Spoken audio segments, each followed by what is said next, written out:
was converted into two different apartments. The house was affectionately known as the Old Boys Home. It was used to house boys with behavioral issues, but it was closed due to allegations of horrible things.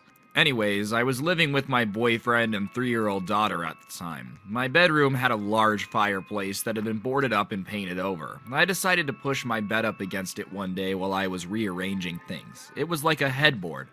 That night, at around 1 a.m., I heard a small voice saying, "Mom, Mom, Mommy." I sat up in bed but didn't see anything, so I reached over to my boyfriend, trying to grab my daughter to put her in our bed. I kept feeling around and was still hearing the voice, but I couldn't feel her. My boyfriend woke up and turned on the bedside lamp, asking me, "What the hell are you doing?" I explained that Amelia was trying to get into our bed and I was reaching for her, but there was nobody there. My daughter was sound asleep in her room.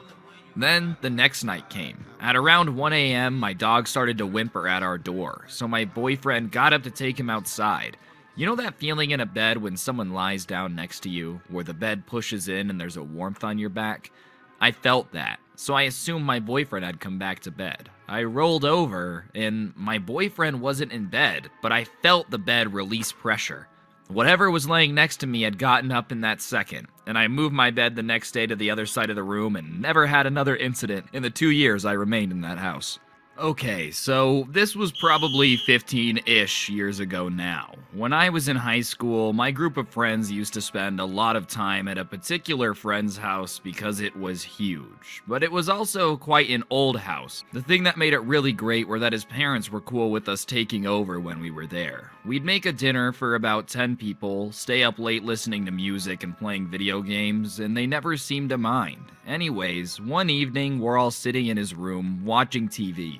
It's dark and the lights are on, but the curtains are open, and suddenly, two different people on opposite sides of the room jump like they've been startled and look around. Both of them explain that they saw in the reflection of the window somebody walk across the room. We were on the second floor.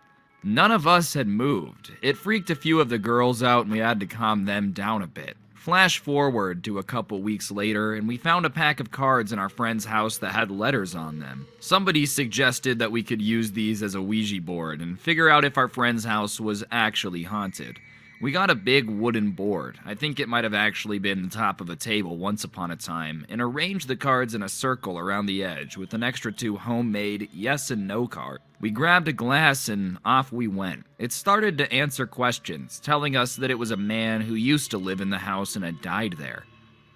We asked when he died, and just got the answer, long. We asked if he was moving the glass, and he said yes. This is where I decided to be dumb, and I asked if he could move anything other than the glass. Yes, he replied. We all paused and listened for the sound of moving, but nothing happened. We asked if he had moved something. Yes. Nothing happened again, so we moved on, asked some more questions, and decided to wrap it up. It was about 10:30 when we had asked that questions, but after a little while longer, we decided to say goodbye. I think at least one of us was aware enough to know that you had to say goodbye to close the conversation properly. And a little bit later, we all went home, a little spooked but enjoying it. Nevertheless,